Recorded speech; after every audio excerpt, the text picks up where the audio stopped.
Bom dia a todos. Nós estamos aqui em continuação à nossa reunião de janeiro de 2021. Estamos já no segundo dia de reunião. Estamos na sessão da manhã, do dia 27 de janeiro de 2021. Então, nós iniciaremos aí o nosso dia, né, o nosso período, inicia-se no processo número 35, e nós temos 3 pedidos de sustentação oral de videoconferência, né, sustentação oral por videoconferência, que são os processos número 35, 39 e 40. Então, como sempre nós fazemos, nós antecipamos esses processos que têm esses pedidos. Então, o primeiro processo da pauta, que seria mesmo o processo número 35, e vai haver a videoconferência, a pedido de videoconferência, eu peço, então, ao apoio para já convidar o patrono, se estiver presente, o número 35 da pauta, deixa eu só dizer aqui, o patrono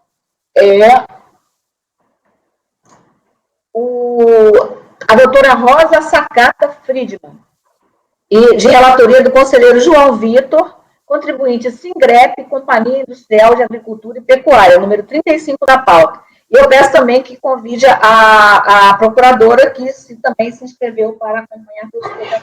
Já adentrou aqui a nossa sala, a doutora Patrícia. Estamos só aguardando, então, o patrão. Bom dia, Patrícia. Então, vou só aqui, então, fazer a chamada aqui dos conselheiros, né? Depois, ao longo das reuniões de hoje, a gente vai... Eu vou só fazer uma chamada rápida. Agora, então, o conselheiro Mário. O processo será julgado agora. Bom dia a todos. Vou verificar a mensagem privada no chat. Conselheira Ana Cecília. Bom dia. Conselheiro Pedro Paulo. Bom dia. Conselheiro João Vitor. Bom dia.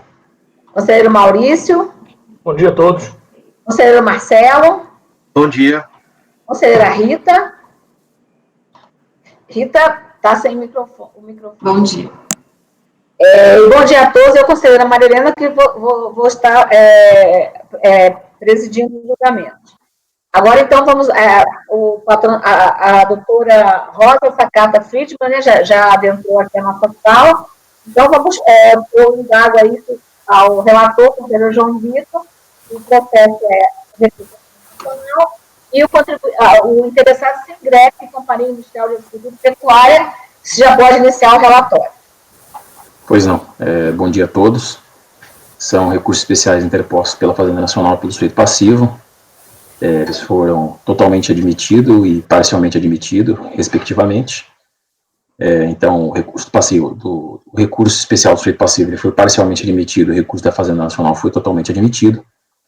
As matérias trazidas à discussão foram a aceitação de laudo apresentado no curso de procedimento fiscal para alterar o VTN declarado na DITR, esse é o recurso da Fazenda Nacional.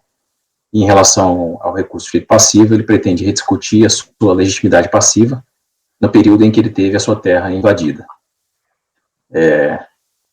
A Fazenda Nacional, ela basicamente alega que enquanto o acordo impugnado permite que o VTN seja alterado para montante inferior àquele constante da DITR, os acordos paradigmas dispõem que o limite deve ser aquele declarado, salvo comprovado erro de fato, o que não se deu no presente caso, sob pena de deturpar o objetivo do processo administrativo fiscal.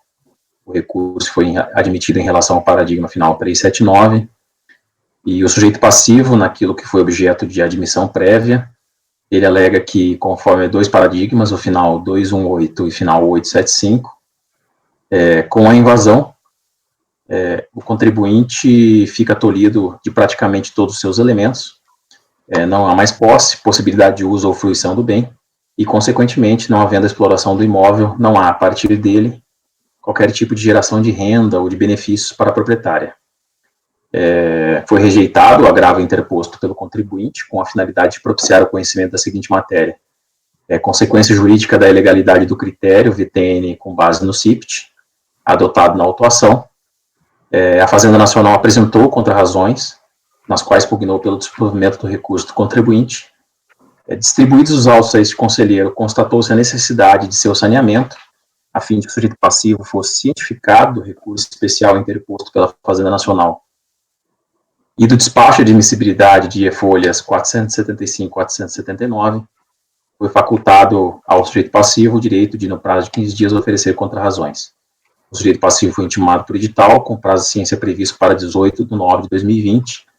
E em 2 de setembro daquele ano de 2020, o sujeito passivo apresentou contrarrazões, nas quais basicamente afirma que o recurso especial fazendário não deveria ser conhecido por falta de pré-questionamento, alega ainda que o recurso seria inepto por não ter atacado o principal fundamento da decisão recorrida e que os paradigmas não comprovariam a divergência.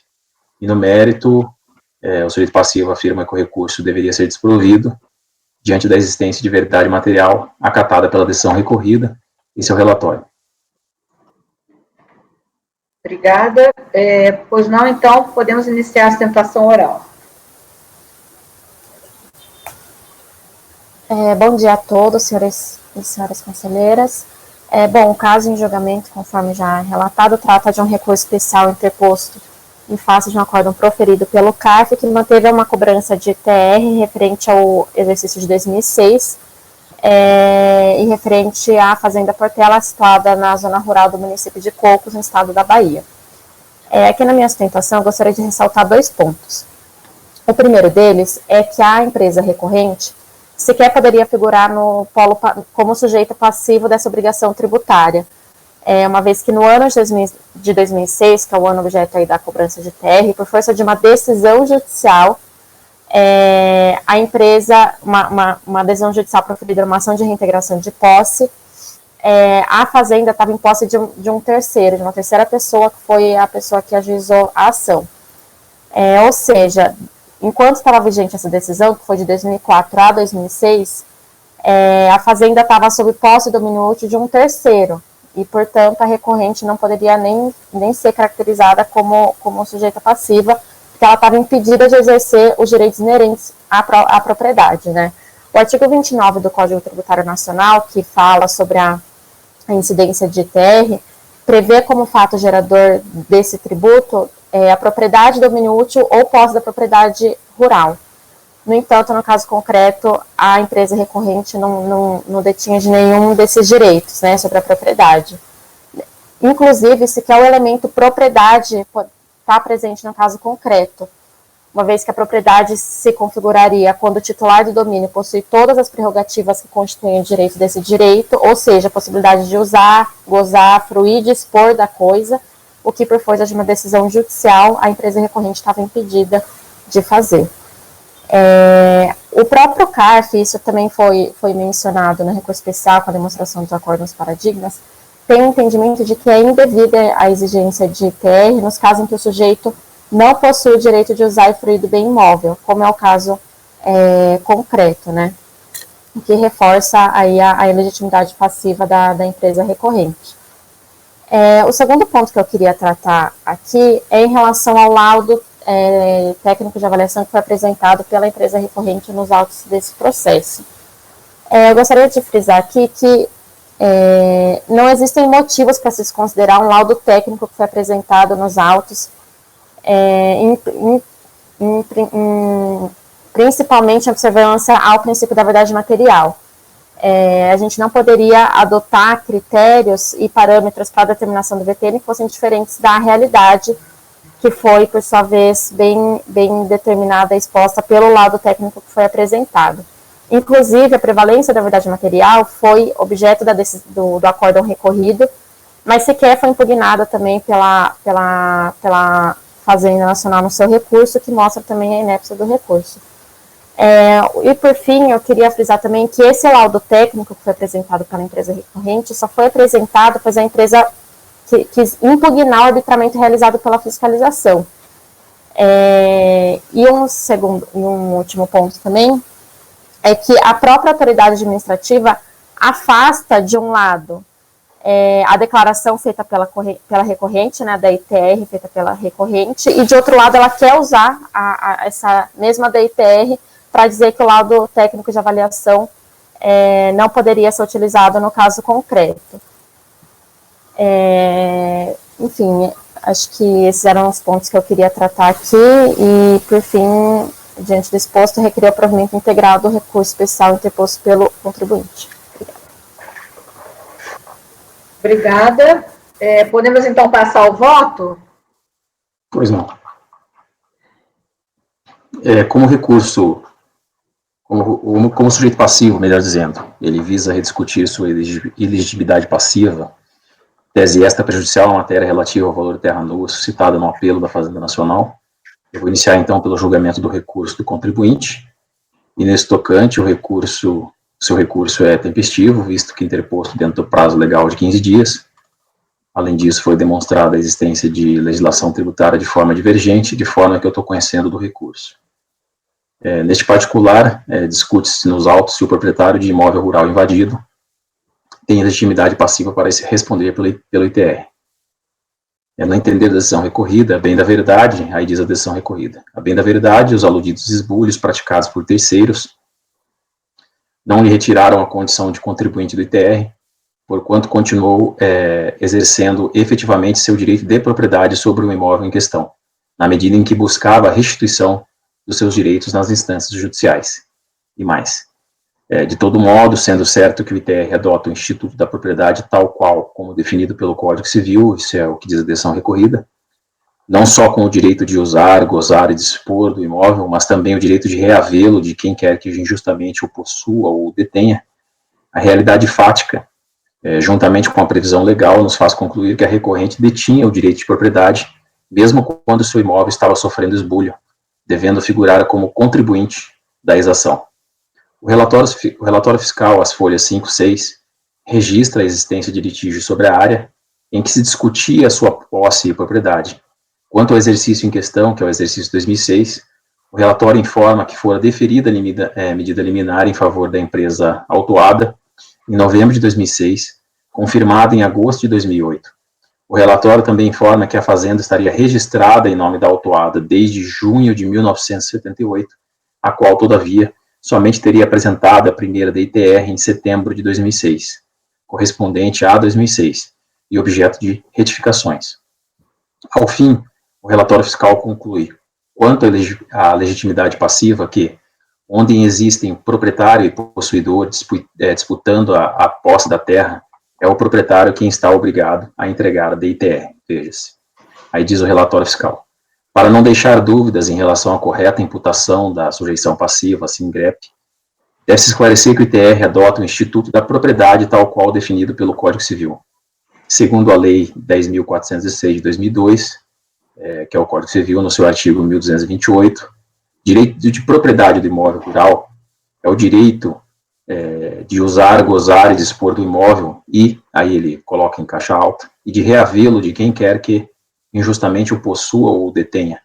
As áreas em litígio, onde existe proprietário e possuidor disputando a posse da terra, é o proprietário quem está obrigado a entregar a DITR, caso esteja adotando providências judiciais ou extrajudiciais para recuperar a posse do imóvel rural a ser declarado.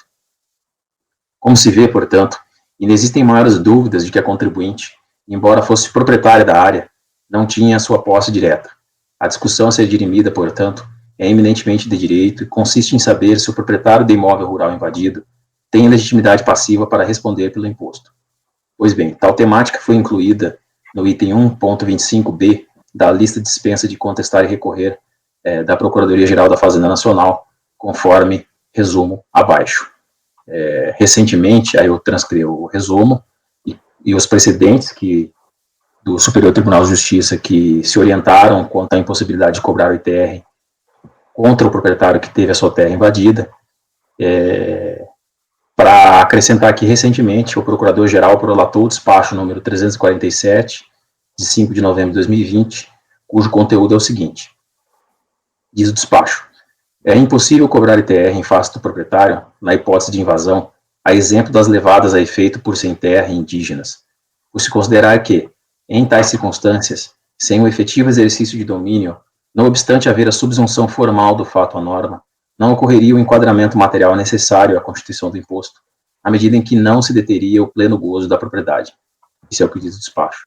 Então, como se pode ver, a jurisprudência do Superior Tribunal de Justiça é pacífica no sentido de obstar a cobrança do imposto em face do proprietário cuja terra for invadida, o que levou a Procuradoria a incluir tal tese em lista de dispensa de contestar e recorrer. A jurisprudência do Superior Tribunal de Justiça tem prestigiado a consideração econômica em matéria tributária, mesmo porque o legislador não parece ter adotado uma estrutura ou definição próprias de direito privado.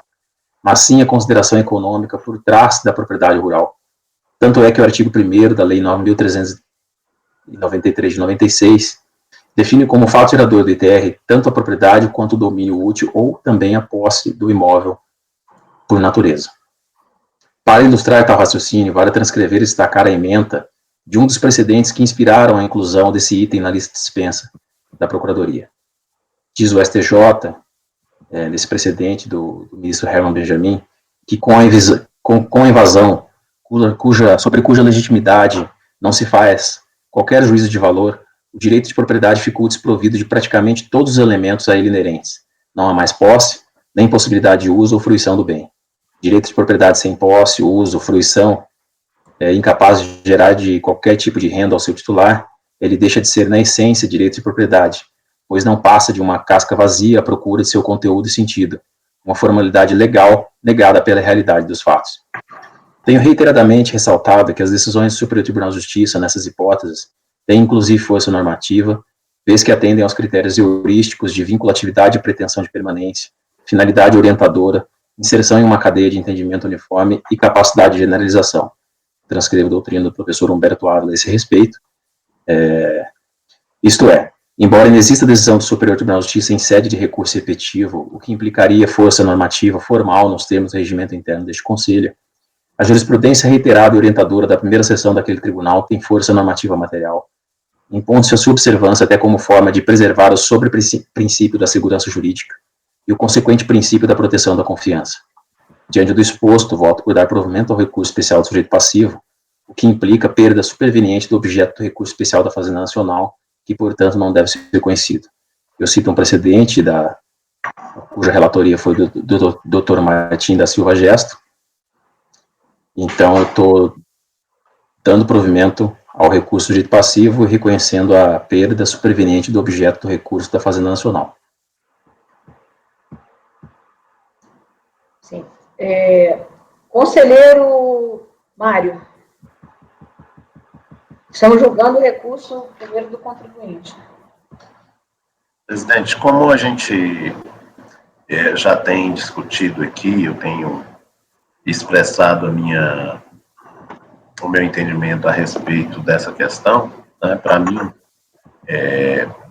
a norma, né, a lei, ela é bastante clara com relação a quem são os contribuintes do ITR e, a despeito também dos argumentos apresentados pelo conselheiro João Vitor, eu vou manter o meu entendimento no sentido de que o contribuinte, mesmo eu não sei, não analisei aqui a questão da invasão da propriedade e tal, parece que tem alguma ação judicial nos autos que trata disso, mas não vou entrar nessa questão, acho que se mantém a condição de sujeito passivo da obrigação tributária, então o meu voto é no sentido de negar provimento ao recurso especial do contribuinte, portanto eu estou abrindo a divergência, presidente.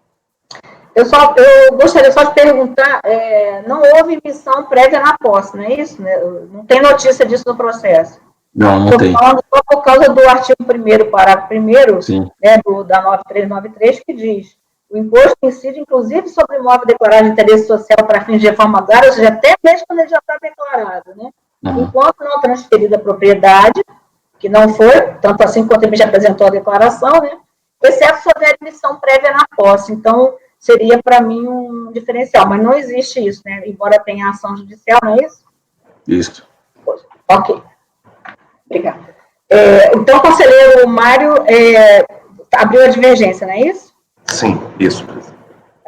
Conselheira Ana Cecília. Sim, presidente. Em outra ocasião, salvo engano, até no processo de relatoria do Dr. João, eu divergi à época do posicionamento, entendendo justamente no mesmo sentido do que foi colocado pelo conselheiro Mário. Contudo, após consultar a jurisprudência de fato do STJ, e inclusive considerando esse parecer, né, da Procuradoria de Dispensa, eu estou alterando esse posicionamento para me alinhar a essa jurisprudência do STJ, inclusive também em observância a esse parecer, e aí é por essa razão que eu vou acompanhar o relator. Conselheiro Pedro Paulo. Presidente, a minha posição em relação a essa matéria é já conhecida. Uma das primeiras coisas que chama a atenção é que a decisão de que o contribuinte não é sujeito passivo contraria a própria manifestação do contribuinte que declara ITR. Esse lançamento não imputou ao contribuinte a sujeição passiva. Quem imputou a sujeição passiva foi ele. O lançamento é uma revisão do valor do que foi declarado na DITR. Então, parece que o contribuinte ele quer duas coisas que são contraditórias. Ele quer ser sujeito passivo ele quer ser o sujeito passivo do ITR, quer ser declarado do ITR, desde que ele não pague o imposto, ou que ele pague só o imposto nos valores que ele declarou. Se você olhar o lançamento em nenhum momento, evidentemente que há uma discussão a respeito da sujeição passiva. Mas a imputação fiscal é, na verdade, uma revisão do valor declarado. O relator pode até me confirmar, eu vi aqui o auto de infração. É isso mesmo. Sim, era R$500 que foi declarado de... Não, me parece que há é aquela história que as pessoas... Pedro Paulo, só um minutinho. A atuação, só para esclarecer, foi porque o contribuinte declarava R$500 de VTN desse imóvel. E aí foi atualizado, considerou-se defasado e atualizou, e aí a discussão é CIPT laudo, não é isso, conselheiro? Então, me parece que aquelas situações que é muito comum e que é uma distopia, sei lá o que é isso, em que as pessoas querem o melhor de dois mundos. Eu quero não pagar o ITR, mas eu quero que a Receita Federal me reconheça como sujeito passivo do ITR. Eu não acho que seja isso, não. Eu acho que isso é uma visão parcial do todo, porque o contribuinte está discutindo numa ação judicial a posse e a propriedade do bem, e a entrega da declaração do ITR para ele pode ter uma certa importância, não para efeitos fiscais, mas para efeito de discussão em relação à propriedade e à posse. Então, se a gente tem um olhar só sobre o processo fiscal, a gente tem um olhar assim, um pouco delimitado em relação ao todo. Ele não vinha, inclusive, entregando a DITR, isso está no relatório fiscal. Aí, nesse ano, especificamente, ele entregou. E, na verdade, o lançamento não imputou ao contribuinte a sujeição passiva do ITR. Quem imputou a sujeição passiva foi o contribuinte. Eu concordo. O lançamento é uma revisão da declaração que foi apresentada. É que eu acho que é muita elucubração a gente imaginar que o contribuinte é o melhor dos dois mundos. Quem é o contribuinte? Ele falou eu. Então, o contribuinte está dizendo, é o sujeito passivo que está dizendo que é o contribuinte. Outra situação aqui que também, para mim, tem alguma relevância mais subsidiariamente, é que não se trata aqui de situação de invasão de sem terra, parece que é uma pendenga entre uma família, alguém que se declarou proprietário da terra. Então, é uma discussão não é aquela situação em que passível, por exemplo, de desapropriação para a reforma agrária, para o qual... É do STJ, que é das decisões do STJ, não é? Pelo menos eu vi. Parece aqui também não é esse caso. Esclarece isso, por favor, que pode acontecer em que duas pessoas disputam a propriedade da terra. Foi dito como sendo sem terra, não foi isso? Que foi, inclusive, o voto do ministro Herman Breyer. Não é sem terra? É para casos de sem terra. Se aí muda um pouco, né? Eu acho que o parecer não é sobre só sem terra. Ele fala a exemplo. A questão é perda do direito de posse. A questão do perda do direito de posse. Isso está tanto no parecer quanto em todos os precedentes. Aí, como exemplo, é citado os casos mais conhecidos de invasão de indígena, exemplo de indígena. Mas você não vai dar um tratamento para sem terra, você vai dar um tratamento, e para um particular você vai dar um tratamento diferente. Não faz o menor sentido. Não, eu acho que sem terra tem um interesse público, por isso que a lei ressalva. Mas a questão aqui é a ótica do contribuinte, se o contribuinte seria o contribuinte. O parágrafo 1º do artigo 1º, ele ressalva exatamente, até quando é para desapropriação por interesse público, só se muda a legitimidade passiva se há emissão prévia na posse, para ver o peso que é essa questão do interesse público. Mas há uma diferença, porque quando é uma invasão de bando, de sem terra, etc., você não tem do outro lado um possível contribuinte. Quando são duas pessoas que disputam a propriedade da terra, pelo menos um dos dois tem que ser contribuinte do TR. O que você não pode é ter duas pessoas. Isso pode, inclusive, eu não estou dizendo que é o caso, você virar pretexto para você não pagar o imposto. Você arranja lá um... Estou dizendo que é esse o caso, estou apenas citando uma possibilidade. né, de você fugir o pagamento do ITR, você cria uma penega com alguém lá para disputar a propriedade de terra e ninguém paga um imposto sobre a propriedade. Né? Isso não é pretexto, né? Se você não tem a posse da propriedade, você não tem o uso econômico dela, você não tem renda gerada a partir daquela propriedade. Se a minha terra fosse invadida, ou se a sua terra fosse invadida nessa situação, com certeza você não teria esse mesmo raciocínio. Você está imaginando que pode ser um planejamento tributário onde eu combino com fulano, ele invadir a minha propriedade ou gerar uma demanda judicial para não pagar R$500 de TR. Não, estou dizendo isso mas a lei não restringe a posse. Eu não estou dizendo que foi o que aconteceu e até nem acho que foi o que aconteceu. O que eu estou querendo dizer é que se você consolida essa jurisprudência de que numa disputa de propriedade ninguém paga o ITR, né, isso você abre um caminho, né, até para essa possibilidade. Né? Entendi. Mas, enfim, eu já fundamentei o meu posicionamento, eu nego para o meu recurso da Fazenda. Só uma observação, lá no fim do seu voto, que eu estava lendo aqui, eu acho que depois errado que você fala legitimidade passiva, eu acho que seria ilegitimidade. Ilegitimidade, eu ia falar isso a conclusão lá do seu voto. Obrigado, Pedro. Eu já ia também fazer essa ressalva aí. Fundamental. E uma coisa interessante também que eu achei, claro que isso aí não... Mas, assim, não tem isso no Decisum, né? No Decisum não fala da legitimidade passiva, vocês viram isso? Só está no voto e na emenda, mas assim, não se sabe que decisão seria essa ali. Porque sempre legitimidade passiva se trata como uma preliminar, obviamente, né? Mas não foi, né? Aí nunca se... eu achei registro da decisão, né? Mas, assim... não estou nem levantando isso, mas é só uma coisa, parece assim que não, que sempre eu tenho dúvida nessa hora se foi realmente discutido, ou se na hora de fazer o voto a pessoa põe, eu não sei, mas o certo é que teria que ser tratado, sim. né? O voto tem. Existe uma diferença como ninguém levantou terra invadida e disputa de propriedade. Porque na disputa de propriedade, um pode dizer que foi o outro que invadiu. Então, na verdade, a terra invadida é quando é inequívoco que um grupo de pessoas, uma pessoa invadiu a propriedade. Aqui, evidentemente, quando há uma disputa, cada um diz que foi o outro que invadiu a propriedade. O engraçado é que aqui me parece que a disputa são entre pessoas, a disputa é entre pessoas que fazem ou faziam parte da pessoa jurídica que é a proprietária da terra, né? Eu estou lendo a impugnação aqui, né? É uma coisa assim bem... Não, são dois que disputam a propriedade, não tem invasão aqui. É verdade, é uma disputa jurídica, né?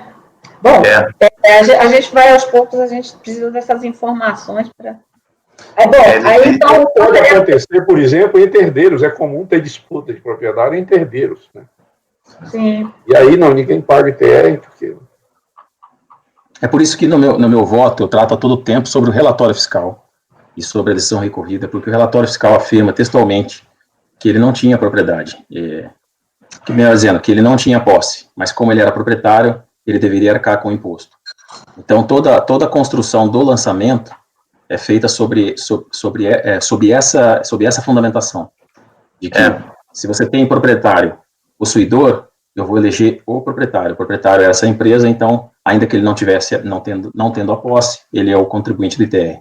Mas não é eleito, não. O Pedro Paulo bem remarcou que ele entregou a declaração. Não, isso é fora de dúvida. Isso é fora de dúvida que ele entregou a declaração. Me parece aqui que tinha um acionista majoritário anterior que se diz proprietário da terra e os atuais acionistas, eles participam dessa disputa, pelo que eu entendi aqui da impugnação. E talvez, eu concordo com o João, que realmente não há essa discussão no acórdão de recurso voluntário, mas muito provavelmente porque, para quem entende que o fato da pessoa ser proprietária, né, já a torna contribuinte do ITR, essas questões acabam perdendo um pouco a relevância. Sim. Estamos no conselho. Pedro Paulo, terminou o seu voto, Pedro Paulo? Sim. Conselheiro Maurício. Por tudo que foi até exposto aí pelo Pedro Paulo e A própria dicção do artigo 1º lá na 93, né, que define a sujeição passiva, sem trazer qualquer restrição à propriedade, não faz nenhuma condição a estar ou não no gozo da posse, né, bastando que seja a propriedade, ou a posse, ou o domínio útil, né. Eu vou acompanhar a divergência, presidente. Conselheiro Marcel. Vou acompanhar a divergência, presidente. Conselheira Rita. Eu vou acompanhar o relatório, eu acho que assim, tanto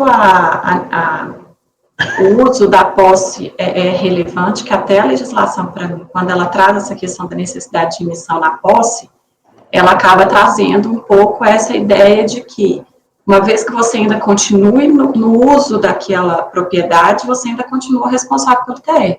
A partir do momento que você não tem mais o uso daquela propriedade com a emissão da posse, aí sim o ITR deixa de ser devido. Então, eu também consigo ver um pouco da própria legislação valorizando essa questão do uso, né, e do gozo dessa propriedade. E em outros momentos também a gente já debateu esse assunto, eu acompanho o relator. Mas, viu, Rita, rapidinho, eu até trouxe isso sob o ponto, a perspectiva que seria uma terra invadida. Mas aqui não é nem isso, nem se aplicaria isso aqui, porque aqui está falando para a reforma agrária, né? Então, ainda teria essa filigrana, né? Agora, com esses esclarecimentos da disputa que era, enfim, aí, sim, é uma questão de cada um dizer que é ou não o proprietário daquilo ali. Então, assim, aí é claro, eu já reformulo, quer dizer, coloquei aqui no início sobre esse pressuposto que seria, até pelos precedentes que foram colocados no voto, que são todos ligados à questão de invasão mesmo, né? O exemplo que dá é da invasão, mas assim, a invasão pode ser, não é só sem terra, pode ser outra coisa, mas aí não é invasão, aí realmente uma disputa jurídica, pelo que foi... Aí eu só pergunto, aí para os senhores não haveria, talvez, uma questão de conhecimento? Aliás, presidente, agora só retomando, isso até eu questiono aqui, se os paradigmas falam de invasão... Exato, é isso que a gente... Porque para alguém... Dá uma olhadinha, né? Para alguém é relevante essa diferença. Né, quer dizer... Sim, Porque a gente tomou do ponto de vista a questão do uso, né?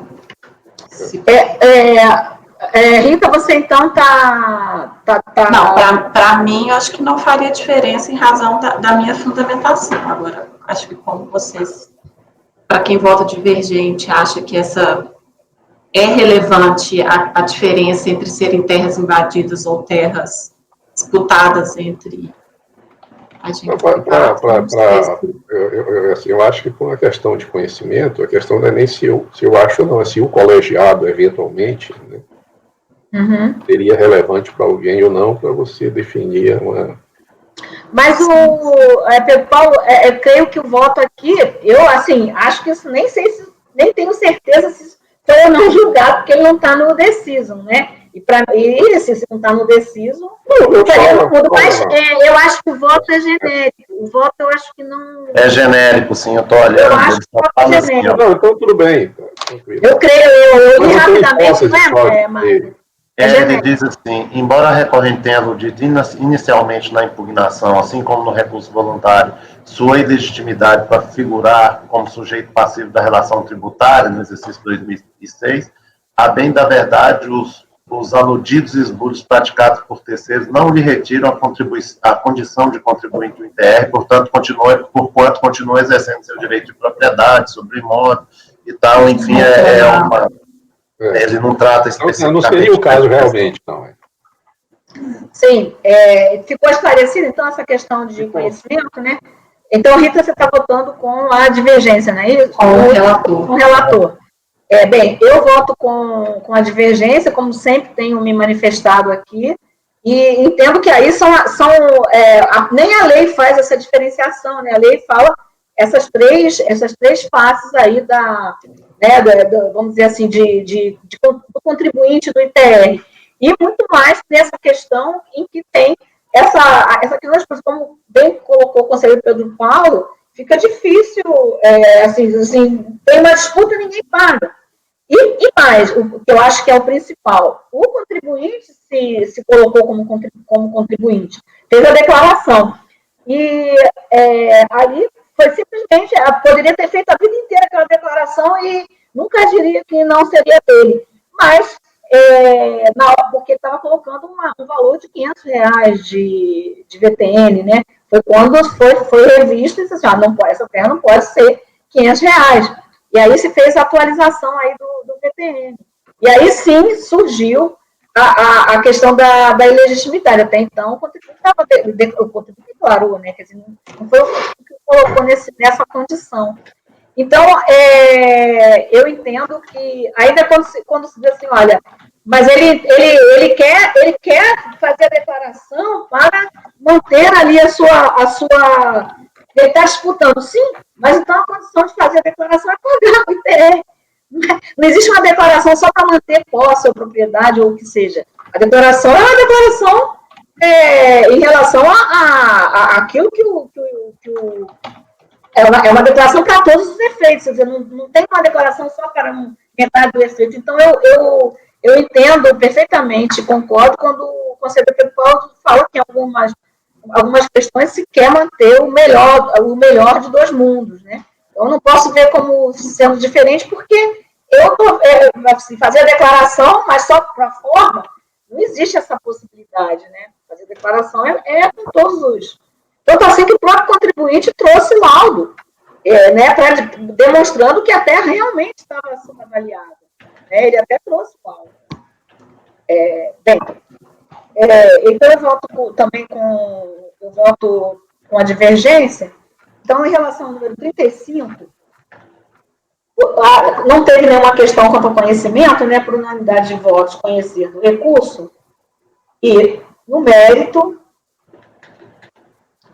do recurso do contribuinte, né, do recurso do contribuinte, e no mérito, por maioria de votos, né,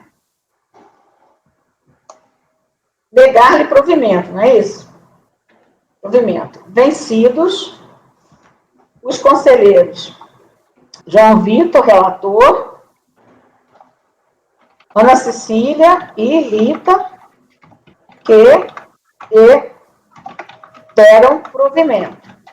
Posso designar você, Pedro Paulo? Posso designar? Pode. Designado para redigir o voto vencedor, o conselheiro Pedro Paulo. Aí, então, o seu voto, você já tinha falado que perdia, não conhecia, né? O da Fazenda, porque perderia o sentido. Agora, então, ele ganha sentido, não é isso? Sim. Aí, então, vamos passar, então, para o julgamento do recurso da Fazenda Nacional. Perfeito. Caso seja vencido sobre a perda superveniente do objeto do recurso fazendário, passo ao seu julgamento. O recurso especial da Fazenda Nacional é tempestivo, visto que interposto dentro do prazo legal de 15 dias, e a recorrente demonstrou a existência de legislação tributária interpretada de forma divergente, de forma que deve ser conhecida. A propósito, a matéria foi pré-questionada, visto que tratada expressamente na decisão recorrida e enfrentada pelo recurso fazendário. Esse recurso atacou, sim, os fundamentos da decisão e não é inepto, porque tem essa alegação do contribuinte em sede de contra-razões, que inclusive foi reafirmada pela doutora agora na sustentação oral. No entender da Fazenda Nacional, ela ataca, então, esse ponto e diz o seguinte: conforme disposto no acórdão paradigma final 379, não parece razoável acatar o valor do laudo técnico, pois inferior ao valor declarado, equivalente a X reais, sendo certo que este último foi informado espontaneamente pelo contribuinte, sem as contingências do processo fiscal, inclusive em declaração apresentada dentro do exercício de 2005, próximo do fato gerador, devendo assim ser privilegiado. Tal tese visa reformar o seguinte ponto do acórdão recorrido. Como a própria recorrente trouxe laudo de avaliação com informação diversa da prestada originalmente em sua declaração, entendo que deva prevalecer a verdade real e, considerados os resultados encontrados referentes ao valor de terra nua por hectare no montante de R$301, retificando-se neste ponto a decisão recorrida. Então, foi demonstrada a divergência, há pré-questionamento, não há que se falar em inépcia do recurso. É descabido afirmar, portanto, que o recurso não tem atacado o principal fundamento da decisão recorrida, quanto ao valor da terra nua. Sobre a interpretação divergente, o paradigma 379, contrariando a decisão recorrida, concluiu que não pareceria razoável adotar o laudo e concluiu-se por adotar o valor da declaração. Então, realmente, há uma interpretação divergente, o que fica claro, inclusive, na própria ementa. E sendo assim, eu estou conhecendo do recurso fazendário, uma vez que fui vencido lá, com relação à sua perda superveniente de objeto. Quanto à prevalência do valor declarado da DTR sobre o valor do laudo, discute-se nos autos, portanto, se o valor da terra nua declarado em laudo técnico pode prevalecer sobre o valor declarado pelo contribuinte em sua DTR. No caso concreto, o valor da terra nua previsto no laudo é inferior ao constante na DTR espontaneamente apresentada pelo sujeito passivo. Pois bem, conforme sabido, o decreto 70.235 de 72 rege o processo de determinação e exigência dos créditos tributários da União. Isso fica claro lá no seu artigo 1º. Isto é, em havendo lançamento de ofício, há a formalização de um processo administrativo de cobrança do crédito tributário lançado, ou seja, constituído pela autoridade administrativa, nos termos do artigo 142 do Código Tributário Nacional. Não se trata, portanto, de processo ou pedido de restituição de pagamento indevido, que é regido pelo artigo 165 do Código, mas sim de processo de cobrança, que pode tornar-se litigioso na hipótese de impugnação tempestiva. A aceitação da tese adotada pelo acordo recorrido, todavia, poderia implicar restituição total ou parcial do tributo, visto que a aceitação de laudo, com valor de terra nua inferior ao valor declarado, poderia resultar na apuração de imposto em valor inferior ao apurado e recolhido.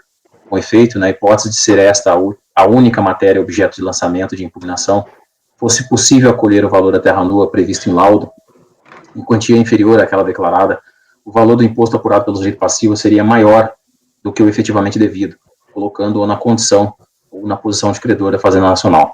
Ora, tal situação foge aos limites do processo de determinação e exigência do crédito tributário e deve ser solucionada em processo de restituição com seus pressupostos fáticos e legais próprios. Em sendo assim, tendo o contribuinte espontaneamente declarado em DITR o valor da terra nua, entendo incabível adotar-se o valor do laudo, cujo ETN seja inferior àquele constante da declaração, devendo ser provido o recurso da Fazenda Nacional, a fim de que seja adotado o valor declarado em DITR. Só fazendo a observação quanto ao CIPT, que essa matéria não foi admitida para julgamento e foi negado o provimento ao agravo que o contribuinte interpôs. Então, só se discute VTN declarado versus laudo, valor do VTN no laudo técnico. Conselheiro João Vitor, só me esclarece uma coisa. Por que eu tenho lá no auto de fração aqui que eu estou olhando, o VTN declarado era de R$500, é isso? Eu preciso reexaminar aqui. Por que ficou esse valor aí? Eu fiquei sem entender se depois...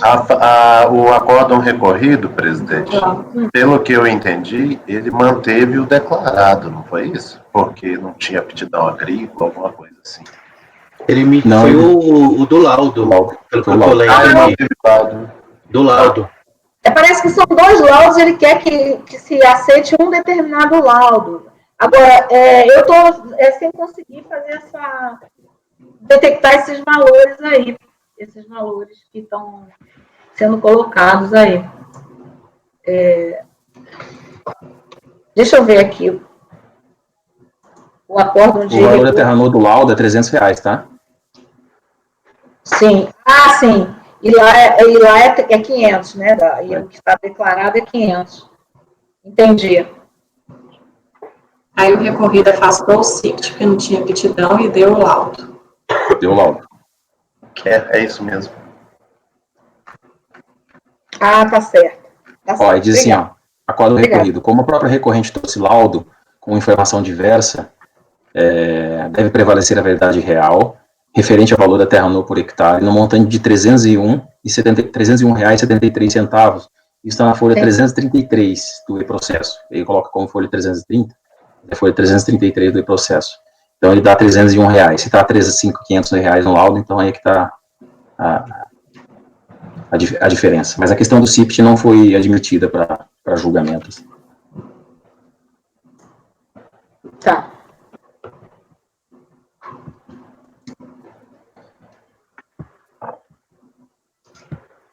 Uma dúvida, João.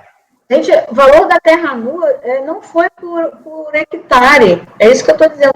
Foi o total. Não é por hectare, não. Pelo que eu estou vendo. Não, está aqui, ó, valor total do imóvel, 250 mil. Não é por hectare, valor total do imóvel. Menos o valor das benfeitorias, vendo alta inflação. 175 mil, 174, valor da terra nua, R$500. Aí R$500 dividido pelo número de hectares, então, aí vai dar um valor. No laudo, o valor da terra nua está 301. Total. R$301 por hectare. Pois é, isso que eu estou dizendo. Então o laudo é maior que o declarado. Não, o laudo é menor. O declarado é R$500, certo? Para a área total, pelo que a doutora Maria está falando. Não, é o valor da terra nua, não é isso? Tributável. O valor da terra nua no auto de infração é R$500 total. Não é isso? Isso aqui não é por hectare. O declarado é que está na declaração aqui, é R$500, da terra nua, né? Total, não é isso? Total. Total. Se dividir por hectare, vai dar, sei lá, centavo, não sei. A área total é 32 mil. Entendi.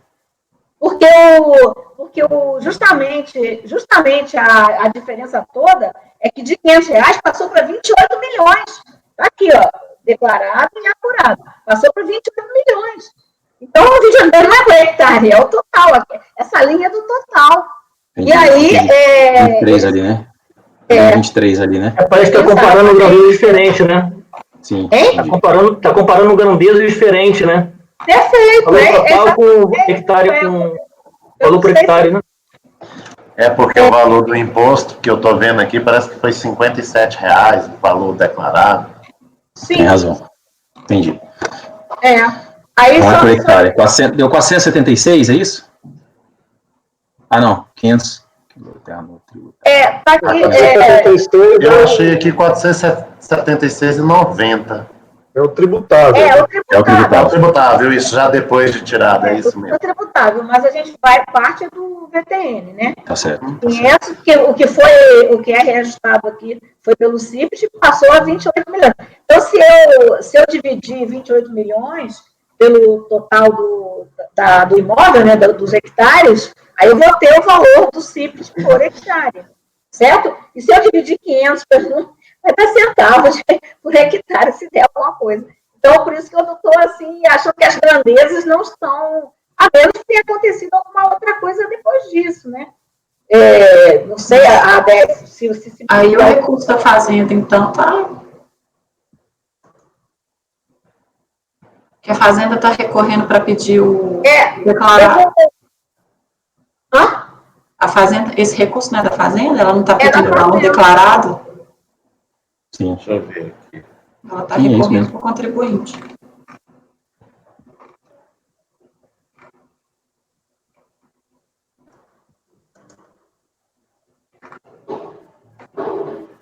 Porque o acordo recorrido, ele acabou fixando em 6.446.000 o valor da terra nua.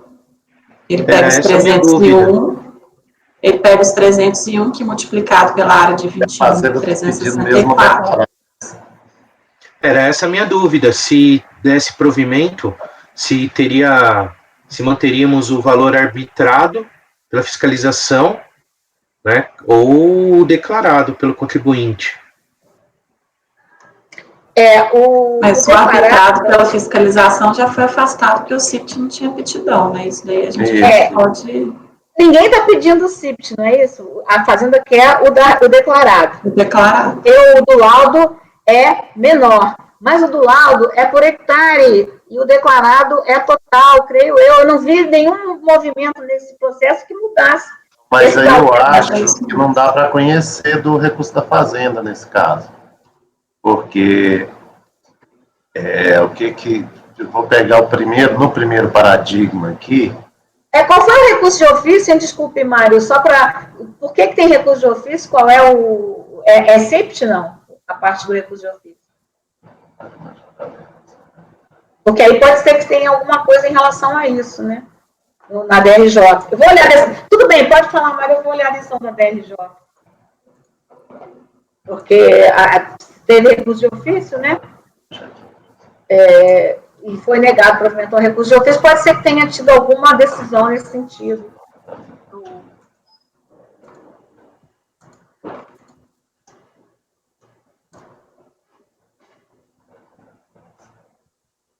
Acho que teve uma adequação diária. Ah, sim. E ajuste do VTN no contrato. Em função da área, né? Que aí ficou uma área menor. Qual é a página da... Rita, tem a página da decisão, da DRJ? Tá no... Acordo de impugnação. Separada, acordo de impugnação. Obrigada. Pensei que estava no volume. Tá certo. Vou dar uma olhadinha. Desculpem aqui.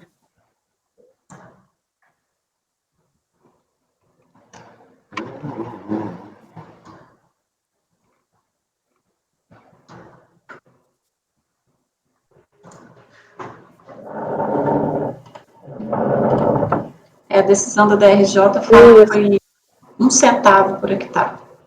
0,015 por hectare. É 500 dividido por... É isso que eu estou falando, ia dar centavos se desse. Aí compararam grandezas diferentes. Eu creio que no recurso se pensou que era 500 por hectare e 300 por hectare no laudo. Mas, na verdade, 1 centavo. Se a fazenda está pedindo para manter o que tem que ver só a questão da admissibilidade, se tem essa questão. Agora eu entendi, a DRJ, a única coisa que ela fez foi adequar o valor, né, a área reduzir a área, e reduzindo a área, obviamente, reduziu o VTN, né, porque o VTN por hectare, ele é multiplicado pelo número de hectares da área do imóvel. Bom, agora, enfim, agora tudo começa a fazer sentido. A área total, ela passou de 32.500, ela aceitou para 21.364. E aí, mantido o mesmo valor do VTN por hectare que estava no CIPT, né, que foi o arbitramento, passou de 3 milhões para... passou ali o valor da terra nua de 28 milhões para 18 milhões. E aí o contribuinte está trazendo... quanto é por hectare, hein? Vamos fazer a conta aqui, só para ver. O laudo é 300 e pouco por hectare, não é isso? E aqui o VTN... dá 4 milhões e meio. Tá. O VTN, que ficou depois do acerto da área, né? É 534.050. 534.050, 18 milhões, né? Dividido pela nova área, que é 21.364. 21.364. Deu 867 por hectare. Deu 867 reais por hectare. O laudo é 301. Então, a fazenda tá certa quando ela diz que o laudo está menor, não está menor do que declarado. É 867, mas 301 é o do laudo. O laudo está menor do que o arbitrado, mas não do que o declarado. Confere o meu raciocínio? Eu não sei se eu estou... O laudo aí que eu estou procurando, não estou achando. 333, Pedro. Já. Eu vou ver aqui o recurso. Não sei se... Eu pensei só que se tivesse na eleição do DRJ alguma coisa aí nessas grandezas, né? Mas me parece que a DRJ deixou bem claro, né? Que dava 1 centavo, não é isso? Por hectare. E aí passou para esses 867 que eu vi aqui, eu dividi. E aí ele traz um laudo de 301. Mas voltar para o declarado, vai voltar para 1 centavo mesmo. Não, o segundo paradigma aí, presidente, eu estou já analisando o primeiro, mas o segundo paradigma, ele diz assim, a parte destacada no recurso. Nessa hipótese, deveria privilegiar o laudo que foi secundado por informação. Entretanto, o valor do laudo técnico é inferior ao valor declarado. Então, esse paradigma já não serve. Esse paradigma... É o contrário. O primeiro paradigma é que eu estou dando uma analisada aqui para ver, mas a princípio eu acho que essas discussões, os acordos que tratam isso, eles afastam o laudo, geralmente porque o valor declarado é maior do que o paradigma. Então, do que o paradigma, não. O valor declarado é maior do que o como é que se diz? O lado laudo, né? Então, eu acho que esse segundo paradigma é no mesmo sentido. Oi. O segundo paradigma não está referendando o que a Fazenda quer o declarado, porque... Não, ela quer o declarado, mas o segundo paradigma, não, a Fazenda quer o declarado, mas o segundo paradigma, ele afasta o laudo, porque o laudo traz um valor inferior ao declarado, o que não é a nossa situação. É a situação que a Fazenda está dizendo que quer, mas a situação... Mas não é o que está retratado lá na decisão recorrida. A decisão, né? Se for fazer a crachá, tem divergência, né? Tem. Na decisão, certo. A gente sempre faz esse cotejo com um acordo recorrido mesmo. Tá? A decisão, o que ela diz? A decisão, ela diz, olha, se o laudo é maior e o arbitramento pelo CIPS não tem aptidão, eu vou aceitar o laudo. Esse paradigma aqui diz, olha, eu não vou aceitar o valor do laudo, porque o valor do laudo é inferior ao declarado. Então, com esse segundo paradigma, eu já não vejo como. O primeiro é que eu estou analisando, mas o segundo eu não vejo. Aí a divergência tenha se estabelecido. Agora o segundo é mais difícil para eu achar aqui.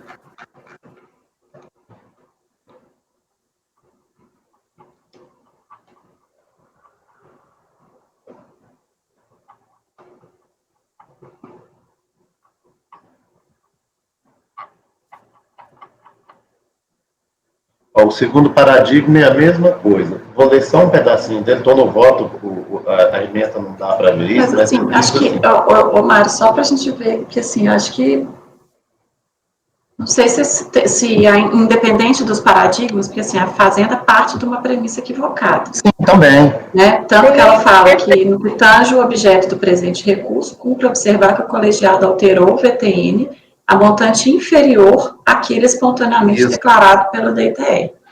Então, assim, eu acho que com essa premissa equivocada, eu acho já seria suficiente, o objeto. Mas para mim, vocês tiraram que o laudo é menor do que o valor declarado?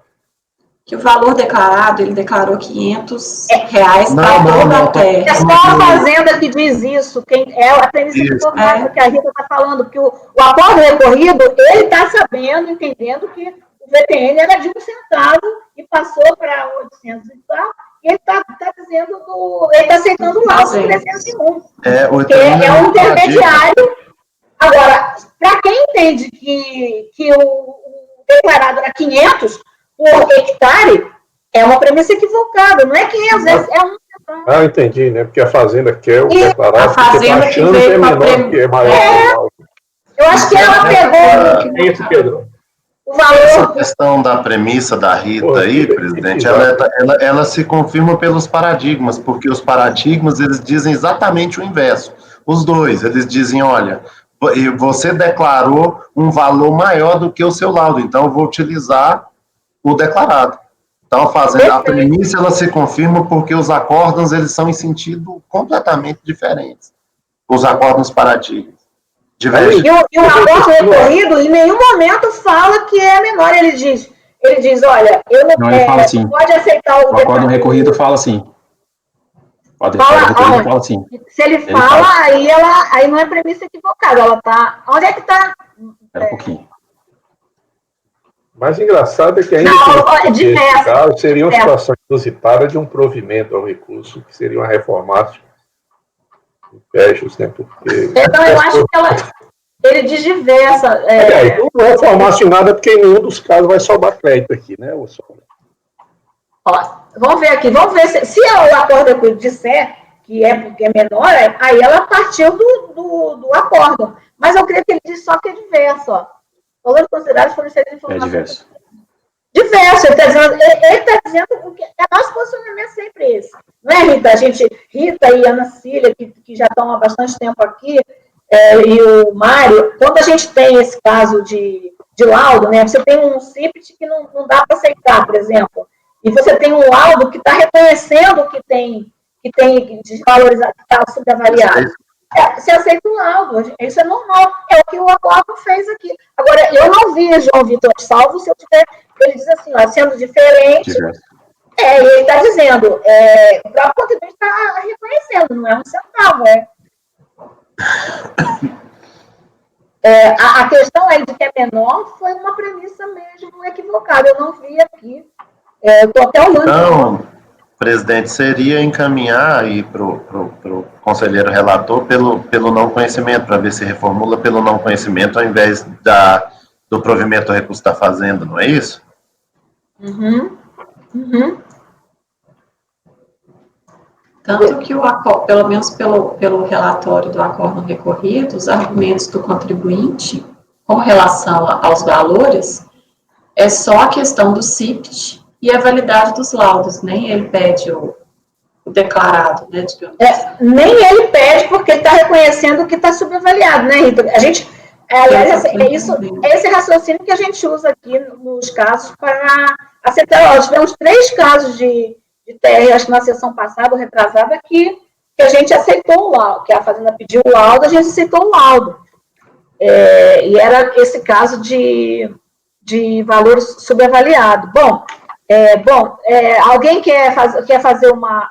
vamos julgar, vamos entender, eu peço para o relator verificar como é que encaminha. Eu vou encaminhar pelo conhecimento. Pelo conhecimento? Pelo conhecimento, vou manter o conhecimento. Sim. Conselheiro Mário. Presidente, como bem disse a conselheira Rita, a Fazenda Nacional ela partiu da premissa equivocada que o valor declarado seria superior ao valor constante do laudo. Isso já seria suficiente, né, sob a minha ótica, para que o recurso não fosse conhecido. Por outro lado, né, como eu já também ressaltei aqui, os paradigmas, eles eles concluíram por manter o valor declarado, justamente porque o valor declarado era superior ao valor especificado no laudo, o que demonstra para mim também de forma muito clara que, em razão dessa premissa equivocada, a divergência ela também não se instaura porque os paradigmas são em sentido muito diferente, ou seja, os paradigmas disseram não aceito o laudo porque o valor declarado é superior ao valor constante do laudo. Por outro lado, o acórdão de recurso voluntário, ou seja, o acórdão recorrido, ele fala de forma diferente. Ele diz, olha, ele não entra nessa questão do valor declarado e ele disse, olha, eu vou me utilizar do valor do laudo porque o valor arbitrado pela Fazenda, ele não foi feito com base no CIPT e considerando-se a aptidão agrícola. Então, aí também eu acho que não tem como se instaurar divergência, então eu estou encaminhando pelo não conhecimento do recurso especial da Fazenda Nacional. A menos que no acordo recorrido tivesse dado essa premissa, né? Tivesse também tido esse engano. Aí a gente sempre entende que pode aceitar a divergência e depois no mérito se faz o que é a realidade mesmo. Mas aqui está bem claro na decisão recorrida. Eu tenho essa conta, já tinha aqui a conta ela feita, aquela conta que eu achei, né? Que é pelo CIPT. Deu 0,015 centavos por hectare. Fração de centavo, né? Bom, então é isso, presidente. Assim. Você está então abrindo a uma preliminar de não conhecimento. Conselheiro Ana Cecília.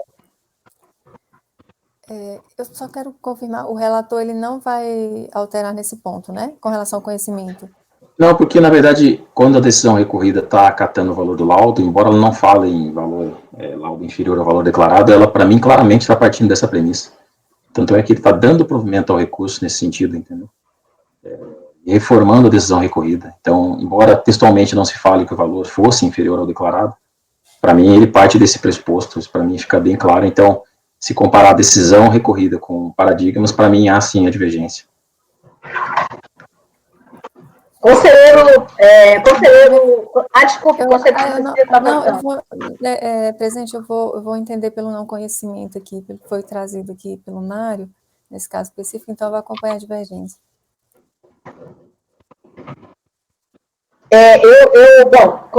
Conselheiro Pedro Paulo. Então, acompanho a divergência aí com as mesmas palavras do conselheiro, com a análise do conselheiro Mário aí, que acho que resume bem a situação. Conselheiro Maurício. Acompanhar a divergência, presidente. Conselheiro Marcelo. Desculpa. Conselheiro Marcelo. Com a divergência, presidente. Conselheira Rita. Com a divergência.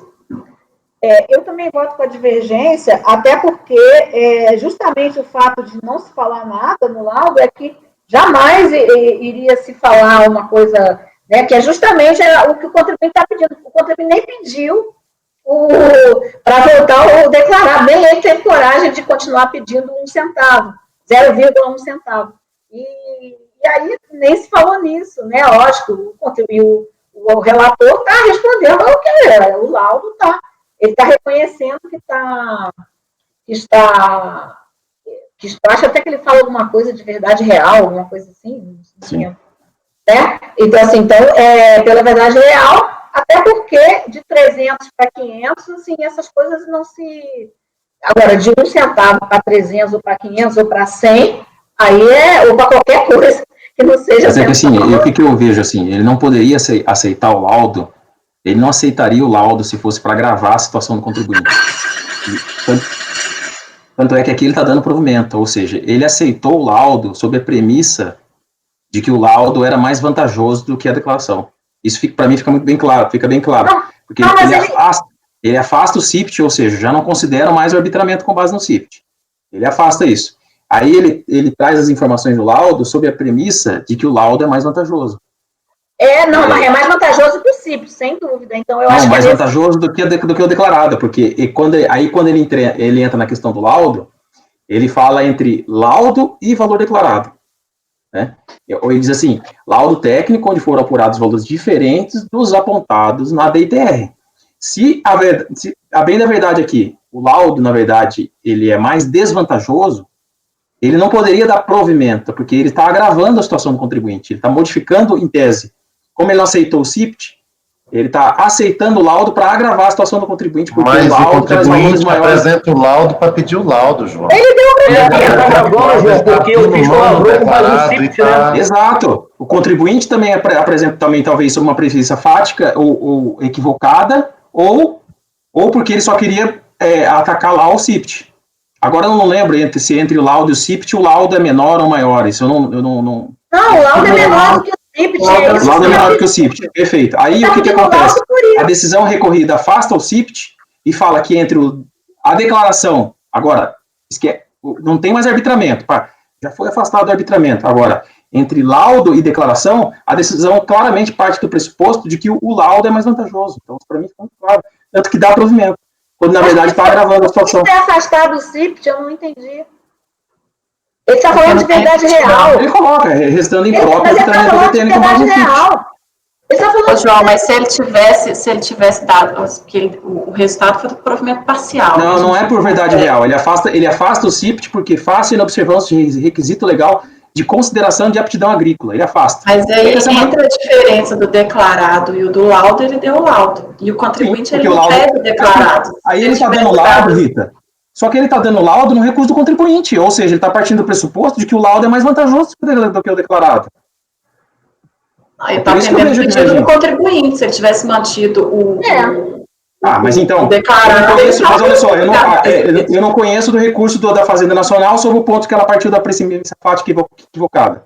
E do contribuinte já não seria o mesmo critério, entendeu? Não, aqui eu não é isso. Não é isso, a mesma leitura que você fez do acordo. Eu estou achando que ele deu o laudo por opção de achar que deve prevalecer aquilo que foi declarado, que era maior, deve prevalecer o do laudo, que era maior. Rita, processo de lançamento. Eu estou julgando o recurso do contribuinte. Se eu aceito o laudo, naturalmente eu estou agravando a situação. Naturalmente, ele partiu do pressuposto. Não, estou agravando a situação. Porque o lançamento é maior. Agravando porque afastou o CIPT, Maurício. O lançamento, mas ele afastou o CIPT, porque ele falou que não tinha aptidão agrícola. E deu lá. Ele vai estar gravando o lançamento se o lançamento foi lavrado no valor maior. O lançamento no valor maior. Eu posso trazer N decisões anteriores nossas, que a gente faz exatamente o que ele fez e ninguém está gravando nada. A gente diz assim, o CIPT realmente não tem como. Mas o próprio contribuinte está reconhecendo que estava subavaliado. Então, a gente dá o do lado. Quantas vezes então, mas ele deu o provimento ao recurso. Ele deu o provimento. Sim, era isso que eu estava pensando, não? Sim. Nesse ponto, É porque eu acho que a gente está partindo de premissas diferentes, João. Para nós aqui, a situação inicial do contribuinte é aquela expressa no lançamento, não a que ele declarou. E uma vez que se deu aquilo que ele apontou no laudo, em relação ao lançamento, certamente que a situação dele não está sendo agravada, a situação dele está sendo abrandada em relação ao lançamento, não em relação à declaração. Bom, eu também voto com a divergência, e então ficou o resultado, por maioria de votos, não conhecer do recurso. Vencido o conselheiro... Aliás, o acordo, o acordo é provimento parcial, tá? Eu estou dizendo que ele deu provimento neste ponto, tá? Ele deu provimento neste ponto. Não, aqui, por maioria de votos, em dar provimento em parte ao recurso para reconhecer como valor da terra nua o montante de tanto. Vencido o conselheiro que dava provimento ao recurso.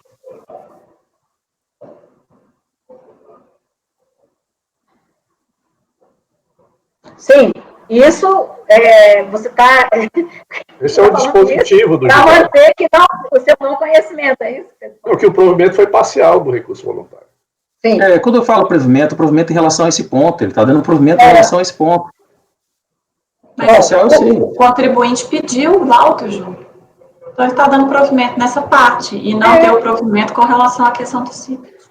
Porque entendeu, é isso que eu estou dizendo, porque entendeu que para dar provimento, isso significa modificar de forma favorável. Não está modificando de forma favorável. Ele já tinha afastado o CIP. Porque o arbitramento... Não é em relação ao lançamento. Ele já tinha... O lançamento, não é o que está sendo julgado, não é a declaração dele. O que está sendo julgado é o auto de infração, que é maior. Não, mais me deixa... o parcial é o seguinte, ele pode até dizer o seguinte, o CIP eu afasto, porém, eu afasto só até o limite em que eu tenho a verdade real do laudo. Esse é sempre o fundamento desses acordos. A gente tem muitos outros. Aqui na nossa turma, a gente entende isso também.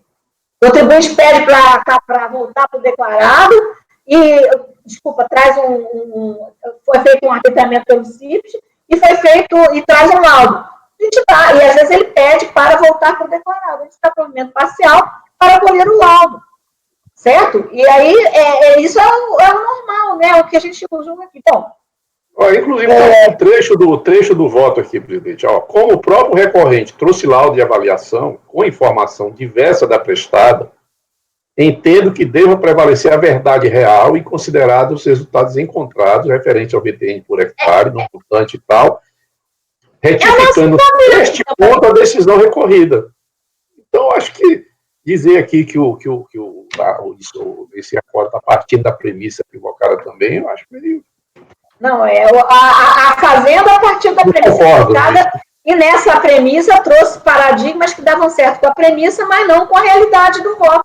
Isso mesmo que a gente diz sempre. Diz assim, olha, realmente pelo simples não pode, porém, o próprio contribuinte está reconhecendo que, quando ele diz verdade real, assim, olha, ele está trazendo um laudo que está próximo da verdade real, porque ele está reconhecendo que 1 centavo não dá, 0,01 centavo não dá.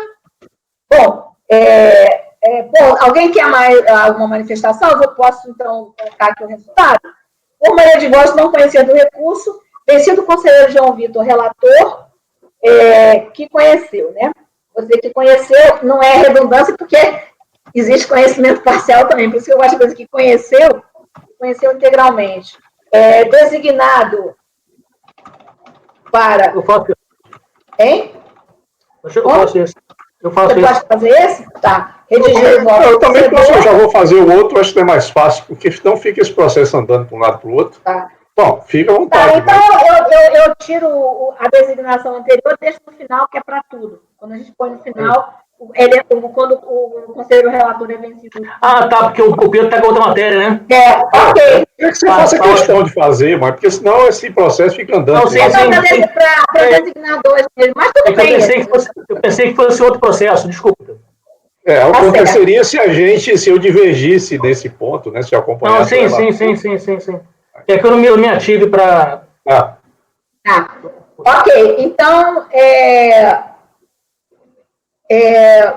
então já jogamos todos os recursos, tá certo? E não tem mais nada, né, João Vitor, para jogar esse processo. Então, terminamos, ficou entendida a questão, doutora? A advogada, então, por favor, obrigada. Vamos, então, encerrar esse julgamento. E eu peço, então, que o nosso apoio conduza a representante do contribuinte à nossa saída virtual. E aí eu vou fazer um intervalozinho até 10h30, pode ser? E voltamos às 10h30, tá? Para a gente continuar. Ainda temos 2 sustentações orais, certo? Quem que ficou como redator mesmo? Foi o Pedro mesmo? Pedro Paulo. Eu peguei só e botei para o final, João Vitor, a designação que eu tinha designado, a gente não sabia ainda o resultado, né, do segundo, tá? Só uma questão de ordem. Com relação ao meu voto ali, aí o item 2.1 ali eu tenho que tirar, né? Porque eu fui vencido e não enfrento o mérito do apelo da Fazenda, né? Sim. Tem sempre que tirar. E aí você tem que fazer o voto com esse que você entendeu aí. Você tem que, então, enfrentar o conhecimento, assim, do ponto de vista para ser uma contraposição ao posicionamento que levou ao fato de você ficar vencido, né? Entendeu? Porque, às vezes, como não tem, às vezes, nada, a pessoa diz, o recurso é tempestivo dele conheço. Mas se há uma preliminar de não conhecimento, aí é só você enfrentar, mas você enfrentou. Aqui é só escrever isso de forma resumida. Entendeu, João Vitor? Você entendeu que o acórdão, que essa premissa estaria no voto, né? Enfim, é isso. Podemos, então, fazer... Por favor, poderia interromper